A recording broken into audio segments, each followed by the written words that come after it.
Hello, everyone. Welcome once again to another Peaceful Solution Character Education Certification course. Everyone in the auditorium can be seated. Thank you for joining us, and welcome to those that are still coming in. Welcome to all of you that are watching online around the world. Once again, we're going to continue along here in Chapter 7 of the Respect Unit. And as we always like to remind everyone to download these books. It's extremely important that you download the books. And, of course, we're almost to the end of this one. So if you haven't had your books downloaded or have a hard copy of a book, when you get the book, go back and rewatch the classes, because you want to put all of these notes into your books. And some of the things that we try to offer to those that are overseas. A lot of statistics we bring here, we try to bring statistics from around the world, but we don't know each and every situation in every area. And it's important for teachers that are on the international level who are teaching in other countries, different languages and so forth, that you go through your country, your area, your water sources, as we're talking about tonight, and other areas of that kind of topic. But the things that we talk about, go through and get the statistics from where you live, because it will be vastly different. Life is very different.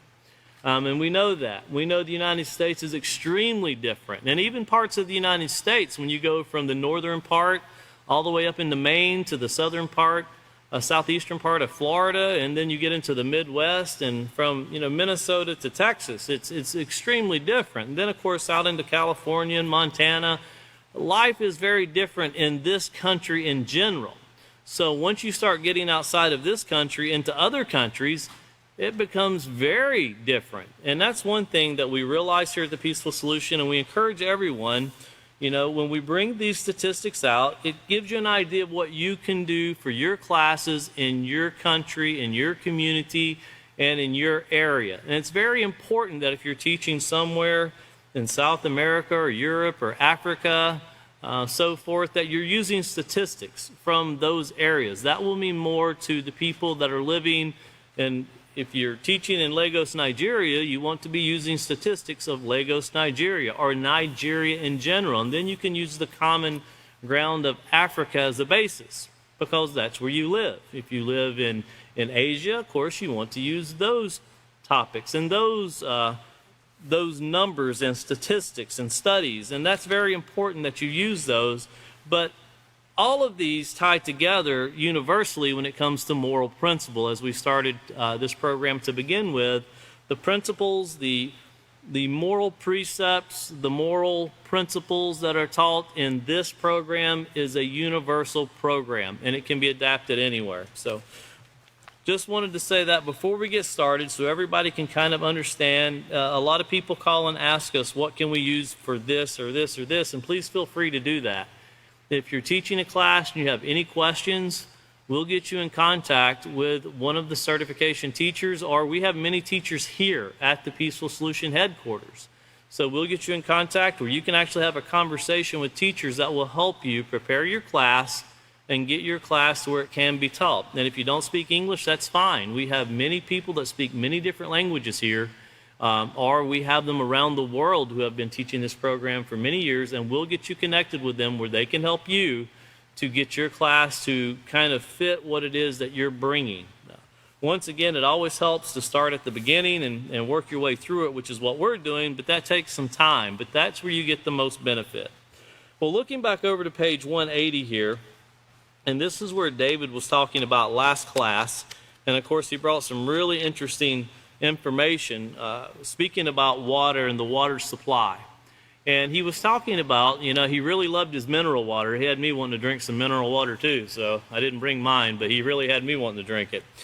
But the one thing he was talking about with water is, here in the United States, you hear about Flint, Michigan, so to speak, where they kind of altered some things. A different chemical was put into the water pipes. It started breaking down the water pipes because of the age. It led to some toxins, lead going through the water.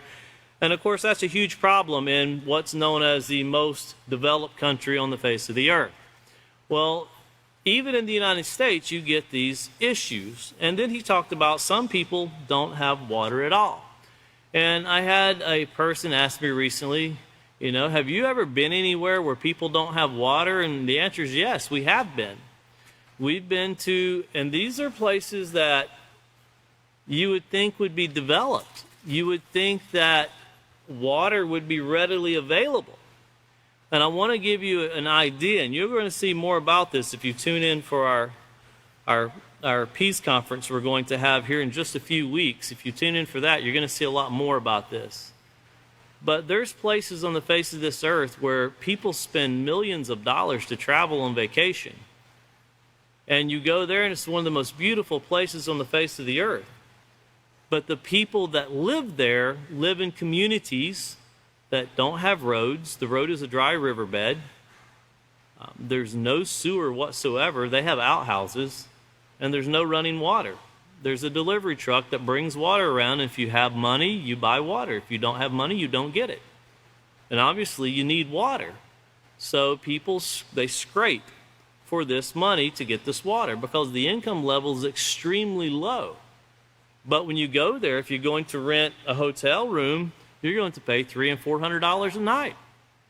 So their money is coming in, and it's based on tourism, but it doesn't really get to the community or the people in general because a lot of these resorts are owned by people outside of the country. So there's a lot of people, they work in some of the most beautiful places on the face of the earth. They're surrounded by some of the most beautiful water on the face of the earth, but it's not drinkable. It's salt water. You know, they need a clean, pure water. And we're talking to areas that don't have wells. There's no stream to go down and get the water. You know, you can't gather it. And there's places that we have, schools that we have, teachers that we have that are in Kenya and Uganda and other countries to where they literally walk a long distance to get water. They have to take buckets on a stick and they carry it on their back and they get a bucket here and a bucket here and they carry it back home. And that's life. But us here in America, we just go to the faucet and we turn it on. Or you go to the store and for a bottle of water, you pay $3 or $4 for a bottle of water. Unless you're in the airport, then you pay $7 or $8 for a bottle of water.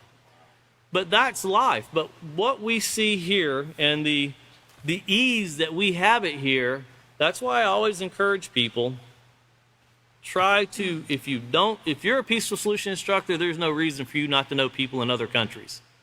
It will help you to be a better teacher by getting to know people in other countries. Even here in our headquarters, we have people that are here that have been approved to come here to learn of the peaceful solution so they can take it back to their countries.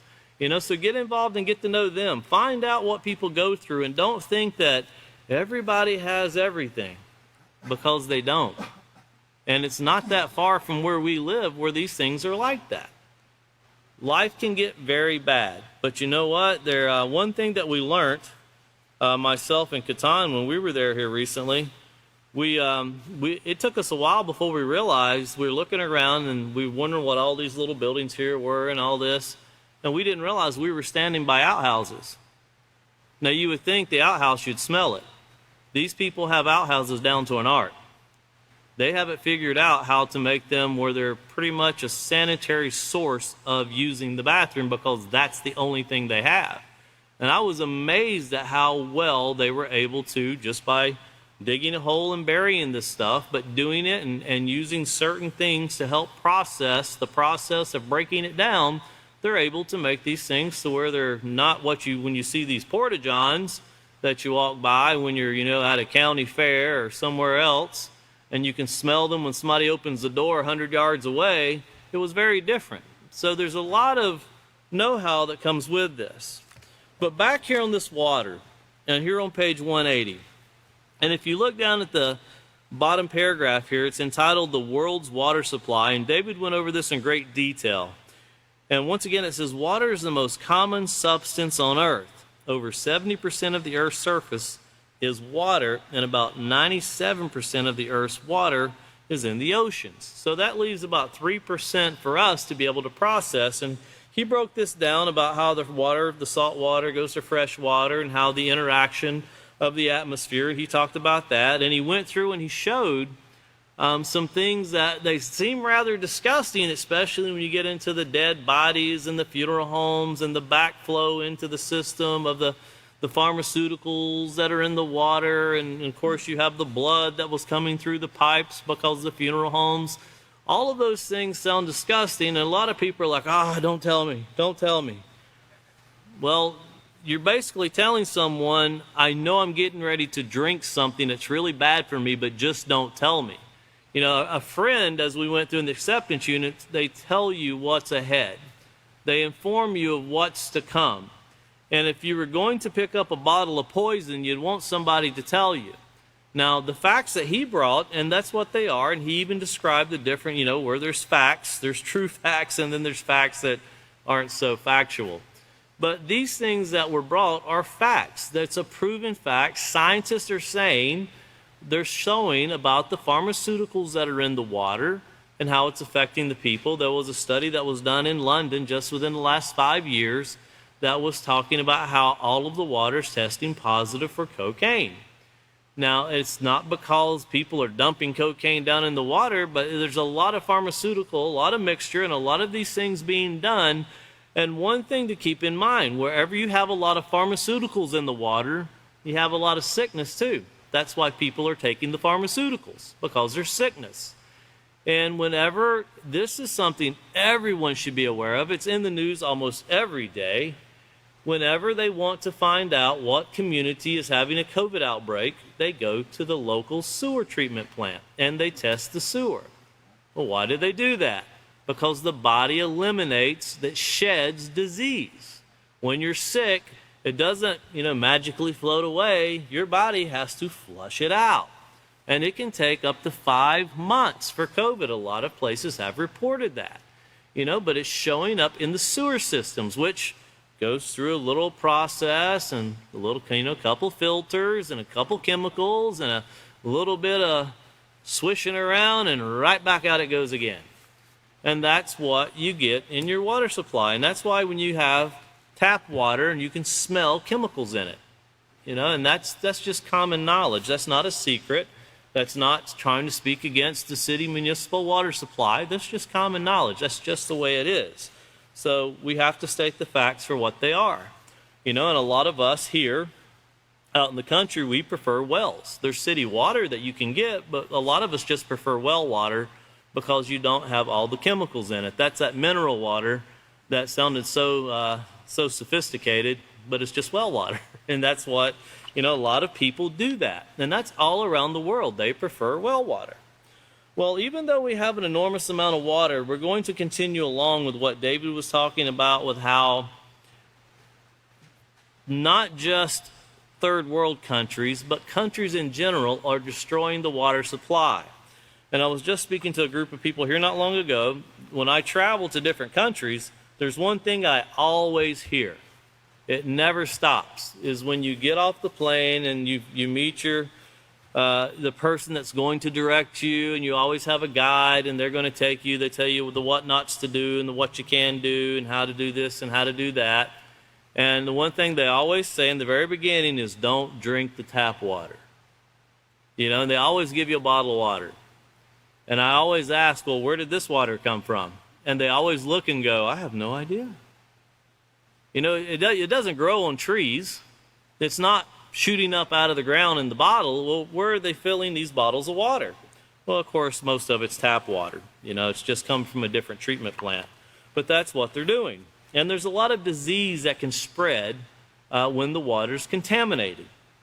But with all of those things in mind, let's look over to page 181, and we're continuing along in the procedure. Procedure 6 is where we're at, and that's where David was at, and we're going to continue along. And let's go back and read it, though, just to get it fresh in our mind. Procedure 6, which is found on LP7D, and it says, explain to students that all organisms contain water, and water, like air, is essential to life. You can't live without water. You can live much longer without food than you can water. Guide class feedback by asking students to estimate the percentage of water in human beings, a chicken, an elephant, a pineapple, and a potato. Write the answers on the board and instruct students to read pages 180 to 182. And of course, David covered those certain topics, those fruits and vegetables and the water that they had, along with chickens and human beings and elephants. He covered all that in detail, as the book shows. Continuing on, it says, have students compare their predictions with the actual answers found on page 180. So it's very interactive. It's done so they can learn a lot about themselves and what's around them. in their handbooks, instruct students to complete the stop and think about it exercise found on page 181 and discuss their answers as a class. And that's where David left off with that part. And the reason we're going to continue with procedure 6, when you look down to procedure 7, of course, it tells you to start on pages 184 and 185. So we're going to continue through 182 and 183, and then we'll get to procedure 7. So always important to notice that and to catch that as we're going through. So looking over to page 181, David finished up with stop and think about it as he was reading the activity where the students were to list 5 ways that you and your family use water, and hopefully everybody did that. And that can be very different for each and every person. Most people would have the same thing as far as, brushing their teeth, taking a shower. Some people take a bath, It's very ironic. I've learned when I was growing up, if you were poor, you had a bathtub, and that's what you used. And that's what I grew up using, was a bathtub. I go to countries now, and the poor people have standing walk-in showers. When I was growing up, that's what rich people had, was a standing walk-in shower. So it's amazing how times have changed. And it's interesting because I meet people, and I met a gentleman that I think he's 55 or 56. And he was asking about the United States and talking about it. And I said, what's one thing you've never experienced? He goes, I never took a bath in a bathtub. I'm kind of, how old? And you've never, no, always showers. It's always been either a water hose that hung up and you turned it on, or it was something like that. But I've never done anything like that. And I said, well, you ever got in a swimming pool? Yeah, well, that's like a bathtub for a bunch of people. And then he understood how nasty a swimming pool can be. Because a lot of dirty people get in, a lot of clean people get back out.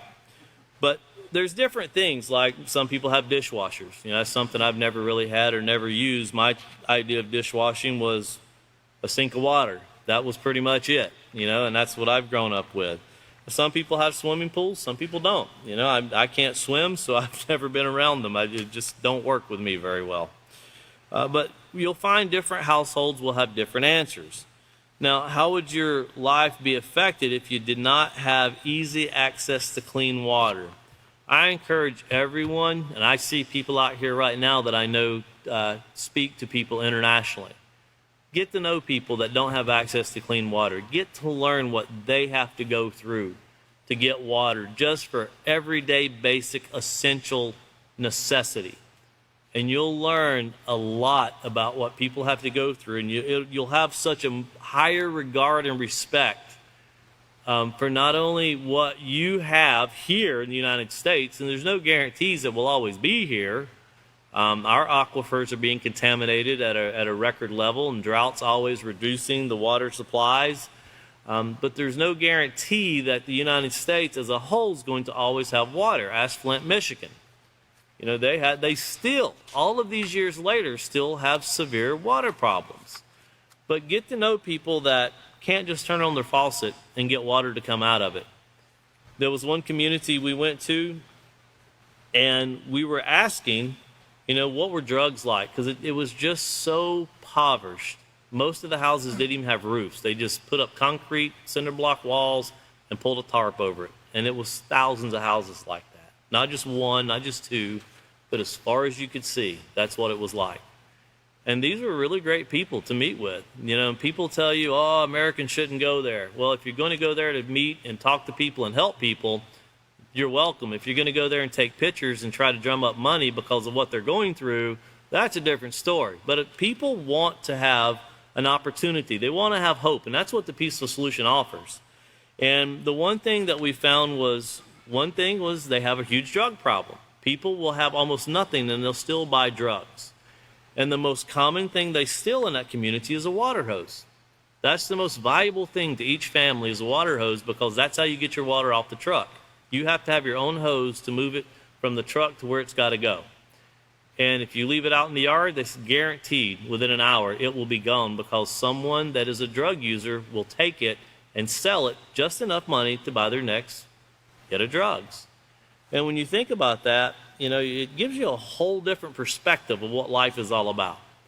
And of course, it brings you back to, I'm an American, but I realize I'm spoiled. I'm a spoiled American. And here in America, we're very spoiled. There is not much it's not at your fingertips here in the United States. But as we're going to get into today, we're doing a great job of destroying that also as a society. So looking at page 181, starting with the first paragraph below, stop and think about it. It says, even in areas where there is proper disposal of human and animal waste and relatively clean water is easily accessible, that's pretty much what it is here in the United States, there is still the danger of other forms of pollution seeping into our lakes, streams, and oceans. Water pollution can take many different forms, and here are just a few.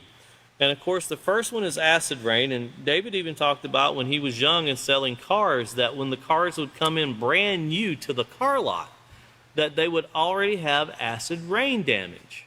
You know, and think about the chemicals that's put into a paint job and what's supposed to be there to help preserve, and it's penetrating through that. Well, of course, the acid rain makes water and soil unable to sustain life. Well, if it can penetrate through the chemicals on a paint job, that just think of what it does to the inside of a person's body, or to a tree, or to a flower, or to any other, living thing that needs healthy water. There was a video by National Geographic I want to play really quickly, and we'll play that as our first slide, and it tells us a little bit more about acid rain. If we can go ahead and play that video. Acid rain.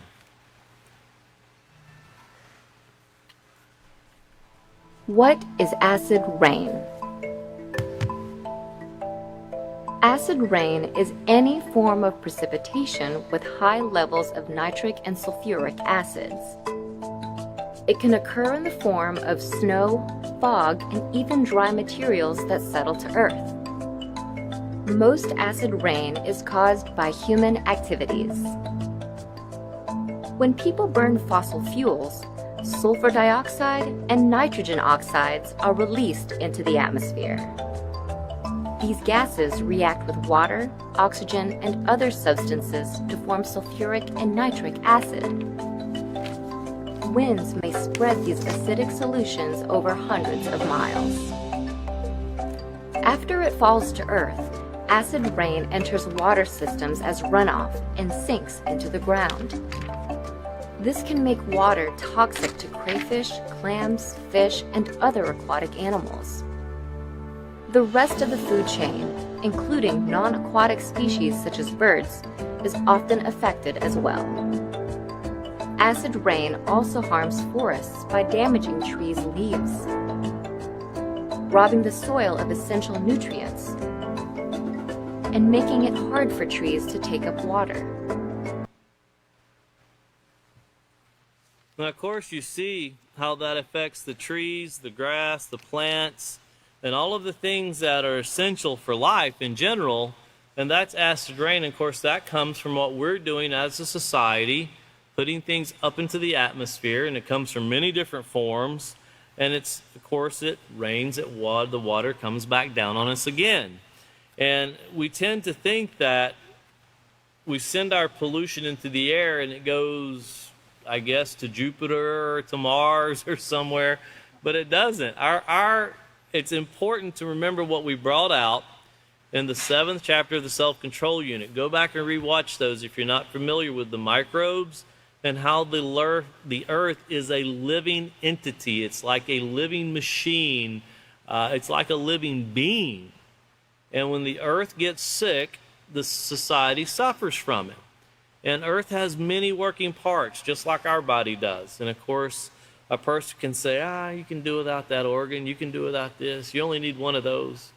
Well, when the earth gets sick, when it can't deal with what's going on, the microbes get sick or we're killing them, then they're not able to regurgitate this, so to speak. They're not able to recycle, to replenish, to renew what's being disposed of inside of the earth itself. And if your heart goes bad, it pretty much affects your whole body. Well, the earth is much bigger than our heart, and the operating systems in it is much bigger than our heart. But when the earth gets sick, we see it. And you hear a lot of people talking about climate change and how we need to do this and how we need to do that. And of course, they say electric cars are the way to go. And then the next thing you hear is the United States has a huge lithium deposit. We have to drill into the earth and mine for that. I thought mining for coal was supposed to be bad. So now we're going to do lithium. Why? Well, we need lithium now. We're going to sell electrical cars. And now you get to the points of around Brazil, Colombia, and Argentina, and people are going to go to war over that because of the huge lithium deposit that's there. And all of this mining and all of this work that's going to take place to pull this out of the ground just so we don't burn fossil fuel. And I always thought it was hilarious because I watched the video and they're not using electric vehicles to mine for the lithium itself. They're using diesel vehicles to pull it out of the ground. And of course, as David spoke about, there's other things that can generate just as much toxicity as what they're saying that cars are generating. And of course, they want to blame all of this on fossil fuels, is what they call it, and that's a joke in itself. And everyone knows that oil does not come from dead dinosaurs. That's a scientific fact. And I know they have it in school books, but any person that deals in microbiology, a scientist, or anybody, you're in Texas when you're out here, and all Texans who own oil wells will tell you that is one of the biggest lies that's ever been told to people. And there's politicians that are speaking out about this. It's not dead dinosaurs, you know. And as the author of The Peaceful Solution said one time, if you think you're pumping out dead animals, then put back all of the oil you've pumped out of it since you started taking the oil out. The earth generates this stuff. It generates oil. And that's why the Saudi Arabians laugh when they hear about this, because they pump these oil wells down to 10%. They cap them, and they have a lot of oil wells, but they rotate them. And they'll come back 10 years later, and they'll start pumping out of the well, and it'll be at 85% capacity again. It's refilling itself. Now, there's no dead dinosaurs climbed in there to be recycled through. And, of course, these things are not leading to what we're calling a destruction of the earth. But there are a lot of chemicals that we're putting in the air. We're spraying. We're putting them out through, whether you run a plane, a tractor, or whatever you're doing. There's a lot of man-made chemicals that we spray. Now, I want you to think about this. We're supposed to be the smartest species on the face of the earth. And we literally will spray things on our food to kill any living thing we can so we can eat it. That's the wisdom we've come up with.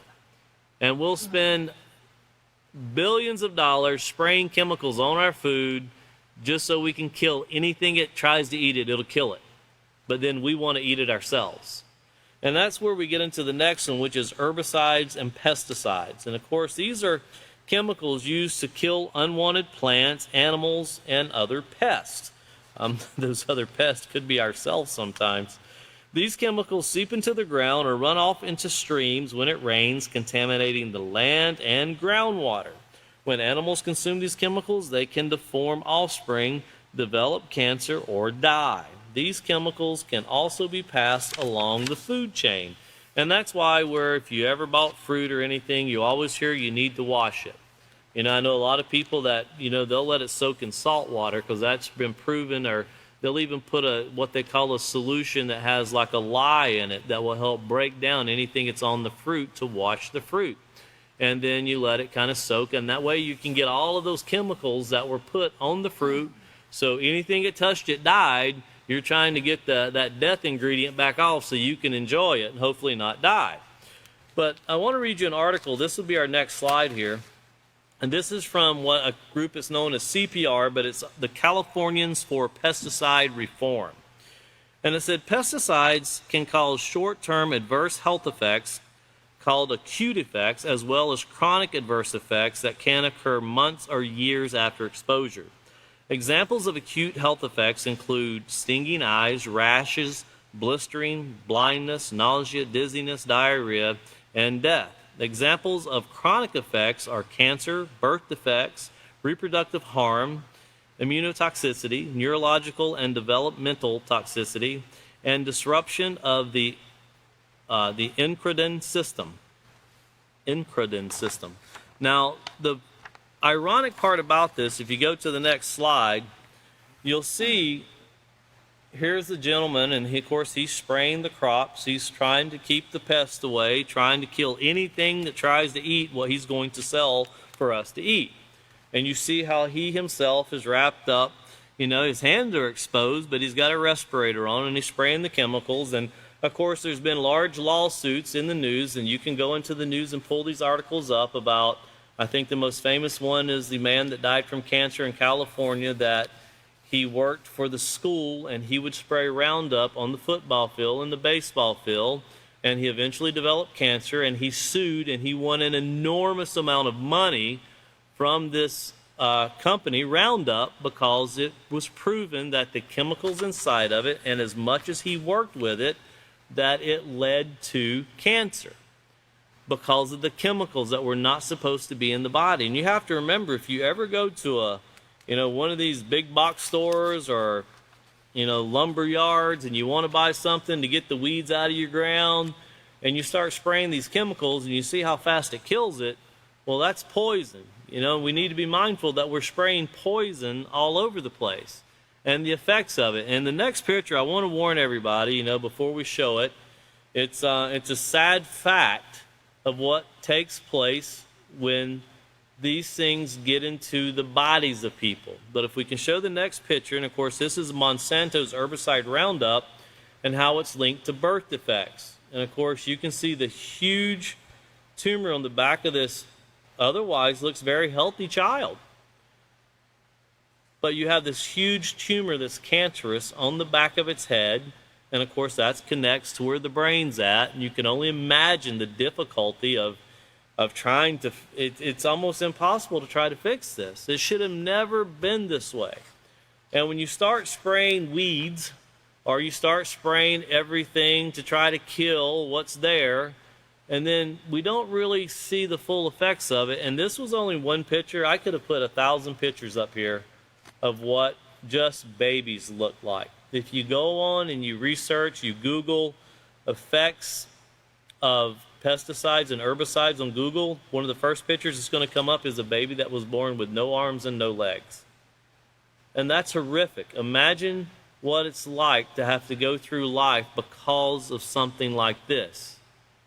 But that's what we're putting in our society. And of course we tend to think that, well, we're doing it because we don't want crabgrass in the lawn, and we don't want the weeds, and we want this, we don't want that.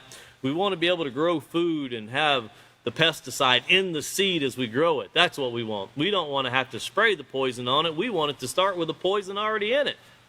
And that's how we've become as a society.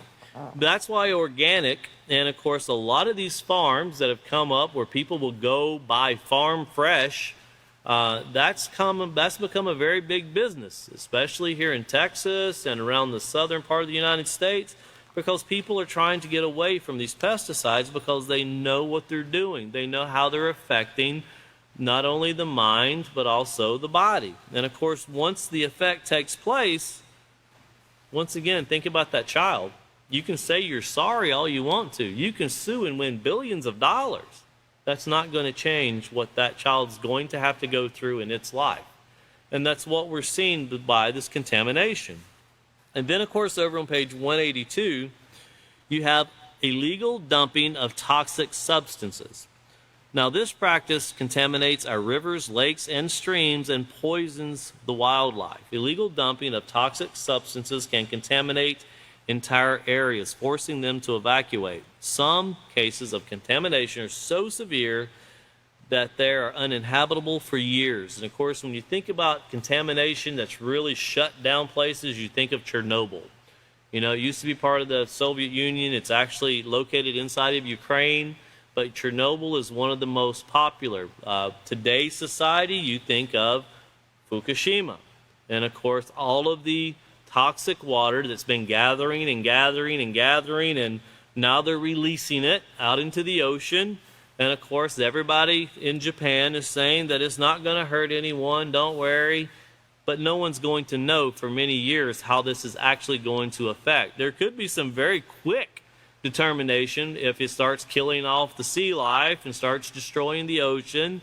They'll know very quickly, but how do you fix that? You can't go back and say, oh, we shouldn't have done it. Well, you already did it.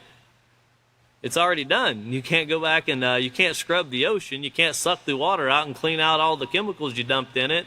And the ocean's going to have to process it. And if you're killing off the things that actually process the pollutants in the ocean, what's left to process the toxicity? There's nothing. You've got rid of what's there. But illegal dumping doesn't always go as far as we think with nuclear disasters. Illegal dumping can be someone discharging sewer just right out in the open. In fact, there's going to be a couple articles we're going to play here off the news that are going to talk about illegal dumping. Some, it took many years to discover it before they ever realized it. And once they realized it, it's bigger than the size of Manhattan. And then some are places that they vacuum out your waste and they dump it wherever they see fit. And one was a beautiful pond that people probably go swimming in and they enjoy themselves. And here on the other side is a man dumping a whole tank of sewer water right into the pond. And this is known, and this is taking place today, not 100 years ago, not 50 years ago, not somebody dumping something down at the Rio Grande. This is taking place in large cities such as Miami, also in Michigan. But it can be done anywhere when you see it. So if we can go ahead and play the video, Illegal Dumping. Marine scientists say they have identified in the Pacific Ocean more than 25,000 barrels that they believe contain the toxic chemical DDT.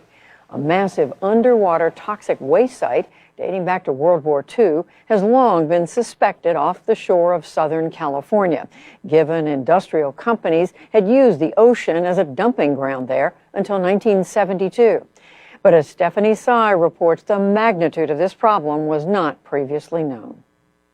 That's right, Judy. Staggering. Overwhelming. That was how researchers described the amount of these potentially toxic barrels they mapped in a survey last month.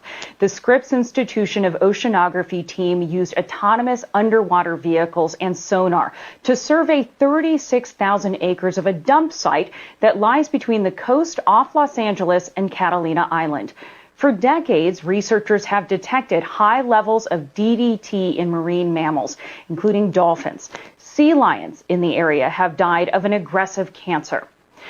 Strong words from Flint's mayor tonight, reacting to a Flint company accused of illegally discharging nearly 48 million gallons of waste from landfills into the city's wastewater system. According to federal prosecutors, that illegal dumping from Oil Kim Incorporated happened between 2007 and 2015. Now, the company is back in federal court tomorrow morning, facing a violation of the Clean Water Act. Meantime, those who work and live in Flint are furious. On the one and only A Crime on Camera, police looking for two men seen illegally dumping wastewater this morning south of Miami Executive Airport. It's not the first time we've seen crimes like these that are extremely harmful to our environment.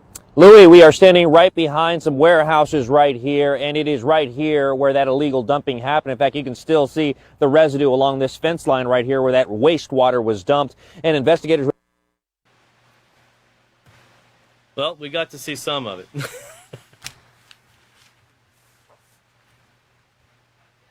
Okay, so that's all the video we're going to have. Some of it's missing. But what they showed in that, the gentleman that you've seen dumping the water, of course, he couldn't speak English very well, but he was dumping the wastewater, and it was just kind of going down into a field of grass. And if you've ever been to Miami, there's a lot of marsh, so you can make it blend in. And Miami already has a lot of smell because of the water and the heat, so you could probably get by with it pretty well. But then he went out to it was like a public pond. No one was there, so he was just dumping it right off into that. And this is taking place on an everyday level. It's not just Miami-Dade County, too. I don't want to make it sound like it's just Miami where this is going on. If you've ever crossed over from the United States into Mexico and you go across the Rio Grande, you smell raw sewage because that's where Mexico dumps theirs out at. When you have big cities, whether it be Piedras Negras or Acuña or whether it's Juarez or other, Nuevo Laredo, you have all these connecting cities. And this is one thing that, as David talked about, we went to a water treatment plant that was set up for not just the adults, but also for the students to get an idea of what was taking place. And you have two countries that share one body of water known as the Rio Grande. Now, Mexico has rules for what they can put in the water, and the United States has rules for what they can put in the water. And there is no border running down the river there that's going to determine which part is Mexican and which part is United States. You know, Mexico, United States. Whatever you dump is what goes into that water. And of course, there's an enormous amount. And one of the things that is dumped into the water when you're around the Del Rio area is raw sewage. And when you go through the checkpoint there, it is so strong, you cannot miss it. You feel like you're almost standing beside of the sewage itself being dumped into it. And it's extremely strong. And there's no wondering where's that coming from. You know where it's coming from because you can hear it right behind you.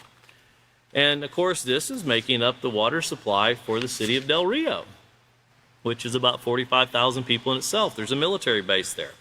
But this is something that's ongoing every day. And of course, we always hear about you think of the illegal dumping as the man who owns a chemical factory and he's got two guys putting 55-gallon drums on the back of a box truck, and they go out at 3 o'clock in the morning and they dump these 55-gallon drums out in the water, and then they put them back in and off they go.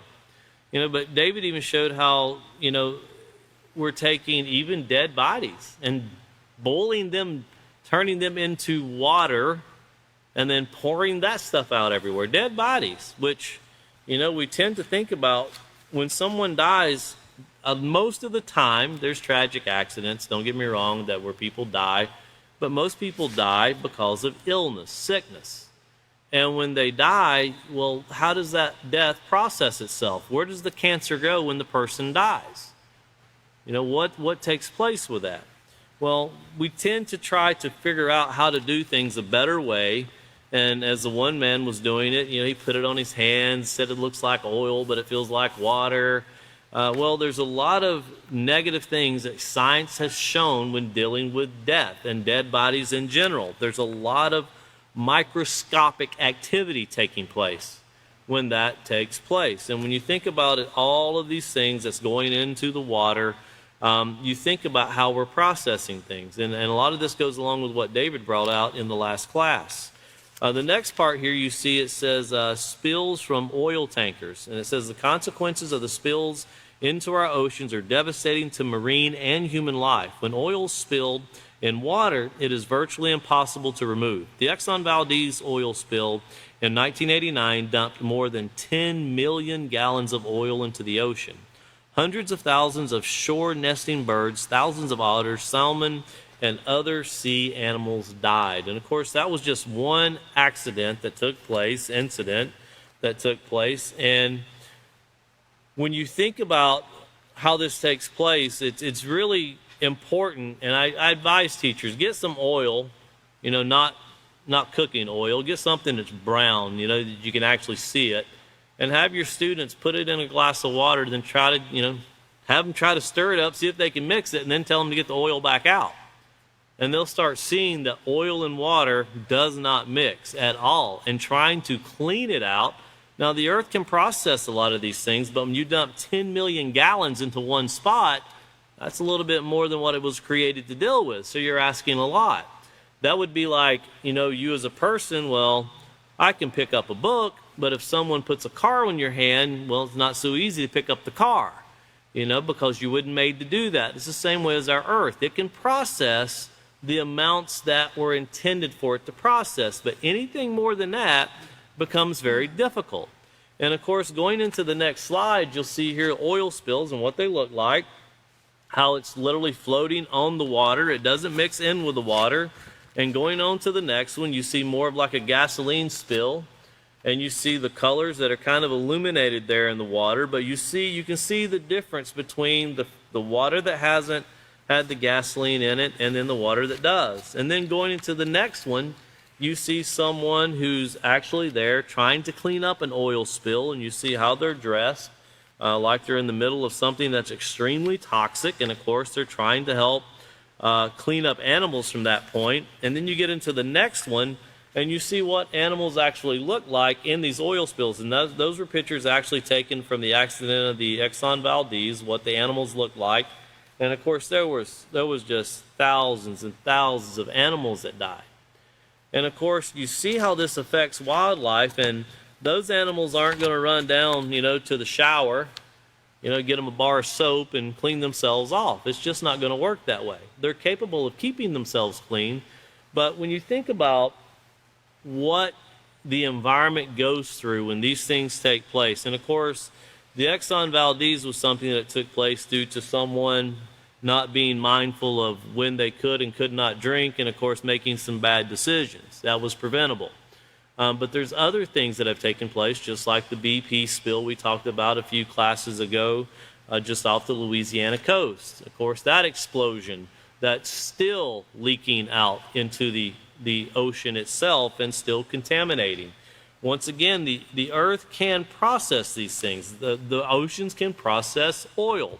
They go out to the oceans and they drill for oil all the time. There's videos where you can see these things moving at the ocean floor, where all of this is taking place, where you see hot spots in the ocean and where water is just literally boiling in the ocean. So all of these things working hand in hand. But whenever we kind of poke a hole in it, into one of the blood vessels, and we start pulling it to the surface, and then we let it spew everywhere, well, the earth wasn't set up for that. So then it has to start a process of trying to clean this up.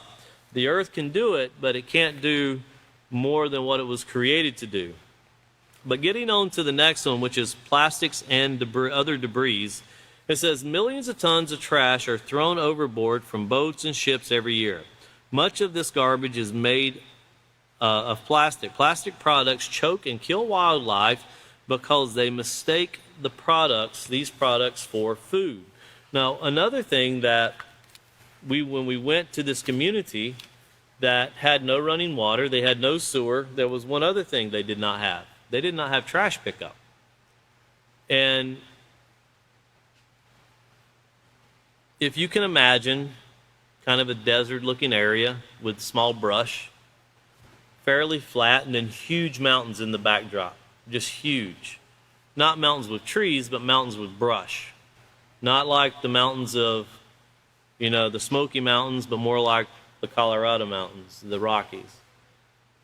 And all of this flat land, and for years, I don't mean weeks or months, years, generations, they take their trash and that's where they dump it, on this flat land. And when the wind blows, when the hurricanes come through, well, their roads are seabeds. It washes it out, takes it out straight out into the ocean. And that's how they dispose of their trash. But when we were there hadn't been any rain for a while, and I have never seen so much trash in one place in my life. There was thousands of people living out there, and it's not that they don't want to do better. They didn't know what trash pickup was. And this is not a third world country this is where people go all the time for vacation. But you don't see how the people that are working there to make this place beautiful where you go on vacation, you don't see what their lives are like, because it's very different than what the lives are like for people coming there on vacation. And the trash was just unimaginable. It's just, imagine somebody dumping trash for a day. And then there was houses that had these huge hills behind them. And you could tell that the people were coming and they just dumped their trash for years. And you could see the years of the buildup of the trash. Well, what becomes of it? Because we think of trash, it's just a soup can or a soda bottle. Well, you forget about the dirty diapers and the hygiene products and all these other things that are in the trash. And that's getting dumped. And of course, there's a lot of disease that comes from this. And people walking around barefooted, some of them walking through the trash. And think about how quickly that penetrates into the body through the foot. And you think about what people are going through. And once again, I'm not condemning these people, and I'm not trying to speak bad about these people. They're only doing what they've been taught to do. And they're only doing what they know to do. Where you and I can put our trash in a dumpster, which stinks to no end, and then a truck comes and picks it up every, 2 times a week or 1 time a week. Well, we think that's normal. That's not normal when you get into other countries at all. In fact, a lot of countries, the trash just goes right out in the street, and that's it. That's where it stays. And when you think about this plastic and debris, if we could go to the next picture, these slides, these are not dramatizations of what's taking place. This is really what goes on. Of course, this is the ocean you see in the distance, and this is where from a flood, not really a flood, more or less a tropical storm came And what I was describing to you, how that trash gets pushed down, well, this didn't quite make it to the ocean, but it almost got there. But this is trash that just makes its way down. And then, of course, you have recycling centers like the next slide we have here. And you see all of this debris, all of these plastics, and all of this trash. And what this specific facility's hope is they can recycle it to make you a new water bottle to drink out of. So when you drink your recycled water, you can drink it out of a recycled bottle. You know, and think about that. And I know recycling has become a big thing because plastic is just growing and growing and growing. It's kind of like the Fukushima water. They just got to do something with it. But think about all of these things. Their goal is to make these new water bottles, new drinking instruments or utensils or whatever you want to describe it as, containers for us to drink out of. But this is what it starts like. And then, of course, you go to the next slide, and this is a place in India. And this is where they've just dumped their trash right out of their houses. They just dumped their trash. And once again, you can look and go, well, what are these people thinking? Not everybody knows what it means to have a dump truck come by or a trash truck come by and to collect your trash. What seems perfectly normal to you is unheard of to many people. And you can think, well, don't they know enough to take it and just put it in a, like dig a hole and burn it? When you live in a country of 1.2 billion people, you're going to find a lot of congested people. There's not a lot of holes to burn it in. And even where I was talking about the community, is there places that they could take it and burn it? They could. But if the fire gets out of control, they don't have water. There's no water in those communities. So if the fire gets out of control, guess where the fire goes? It's going to go right through the community. So the last thing they want to do is burn trash because they have no way of stopping it if it gets out of hand. It'll burn to the ocean, or it'll burn till it gets to the top of the mountain or till something puts it out, but there's nobody there going to put it out. And that sounds very strange to us because you can start a fire anywhere. In Texas, it's very dry, and fire trucks start coming from everywhere. It's not that way everywhere around this world. And it's so important for us as Peaceful Solution instructors. It helps to develop the empathy of understanding what people go through. And you can have conversations with people and you learn to let them lead the conversation. Because they will start saying, well, we needed this, we needed that, the stores don't have this, the stores don't have that, and there's no way to get this, and these things aren't here right now. And of course, you as an American are thinking, well, I can go to Best Buy, I can go to Walmart, I can go get whatever I want.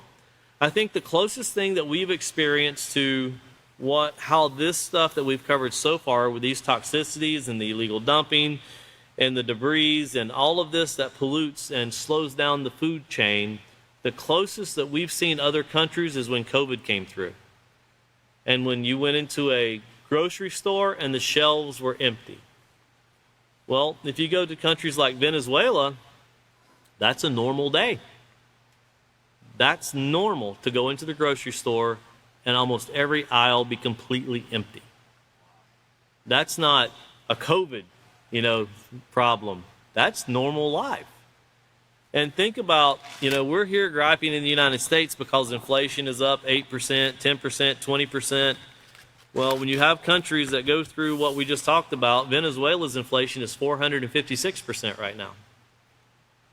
So think about if you're in that country, or Lebanon or Syria, that's the next two that are suffering with the inflation. Think about what they go through. Because paying for your trash to be picked up is not the first thing on your mind. Getting something to put into your mouth to eat, to feed your children, or to just basic survival, that's what's on your mind. That's very different than here in the United States. Very, very different. And I'm not saying that life can't be hard here. It can be. But for every country that you live in, the mental stress is very different. But the toxicity and the destroying of our society, of our infrastructure, not as a country, but as a global body, everybody is suffering from it. Everybody is.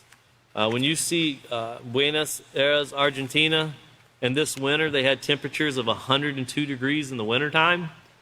You know, that's pretty. And we've been there before, and of course, they don't get really cold there, but it's not supposed to be 102 in the winter. Well, all of these things, along with the trash and these things that gather, they also affect the disease, which when we as a society create disease, what has to process it? Well, where do you put a dead body? You put it in the ground. And it's a scientific fact. Of course, David brought out all of these things about embalming. It's a scientific fact. The best thing you can do is take the body, put it in a box, and put it in the ground, not to preserve it. It makes no sense to preserve death. Death is death. It needs to be processed. And of course, here recently it was in the news how the heat was compressing the earth, so to speak, and actually pushing coffins back out of the ground. Not flooding in New Orleans as we hear about, but the heat itself was causing this to take place. You know, you always hear about being buried 6 foot under. Well, that's how deep the hole is. And then by the time you get the vault and you put the coffin in it and you got, you know, that much, you know, you're only 3 foot down to the dead body, really. And of course, it's not being processed very well. We're not allowing the earth to do its job. And David did a great job of bringing that out in his class of how the earth can do it. We're just not allowing the earth to do it. Well, continuing on here on page 182, it says, keep in mind that water is part of all living things and all organisms need water to survive. Well, these pollutants that are put into our water supply, they cause illness and death. Pollution in the water kills plants, fish, and other wildlife in 3 ways. 1, animals are poisoned when they consume it. 2, plants are affected when they come into contact with them. And 3, pollutants destroy the inhabitants of animals, or the habitats of animals, thereby killing all wildlife. Water, like air, is also a great carrier of pollution. Water can carry pollution over great distances. An oil spill off the Arctic coast can eventually make its way to the Atlantic coast, affecting the fish you eat. People who eat contaminated fish also become sick by the pollutants in the water. Swimming at certain beaches is unsafe because of water pollution. You know, we're out of time, but we'll try to get into it the next class. You have people that are getting flesh-eating bacteria from going out into water. You have people that are getting brain-eating amoebas by going out into water. And there's other situations you have, like the country of Yemen was in the news a lot in the past few years for having cholera, and that's drinking contaminated water. And this is something that a lot of people don't realize. Here in the United States, when you get sick, and this is going to sound a little disgusting, but it's important that you know. When people here get sick and you get diarrhea, of course, you find something, you take something for it, and a lot of people go to the doctor or whatever, they give them something for it, but you deal with it. It's not that way in certain parts of Africa. If you get diarrhea, that's like someone telling you have cancer. Diarrhea is the 3rd leading cause of death in Africa. Why? Because it pushes all of the water out of your body. Now, I want you to think, if you get something, a bacteria in your body, and it's causing you to push all the water out of your body through diarrhea, and you don't have a clean source of drinking water, or you have to walk 2 or 3 miles to get it, that's a losing battle. And where we think that, you'll just get through it, 24 hours, it'll pass. To some people, it's a death sentence. And more than anything else, what I've hoped to get into everybody's mind, especially those that are watching internationally, there's a lot of people that are on the international level that know what I'm talking about because they're living it. And there's a lot of people here that want to know what it's about because they want to have the empathy and the understanding to be able to communicate with this and not take things for granted. Because that's truly what the Peaceful Solution does. It helps us to be very thankful for the things that we have, to never take things for granted. So I encourage everyone, with the things that we've talked about, contact people, talk to people. I've got 4 different countries messaging me right now that are watching, talking about how you're right. This is what we go through. This is how this is. Of course, get to know these people. Talk to these people. Learn what life's really like. And of course, we can, as a group, on a societal level, we can make this world a better place. And that's how the Peaceful Solution is going to do it, one step at a time. Our next class is going to be this coming Sunday, 9/24, so September 24th, and it'll be at 5:30, and we'll pick up here on page 183. Thank you once again for joining us.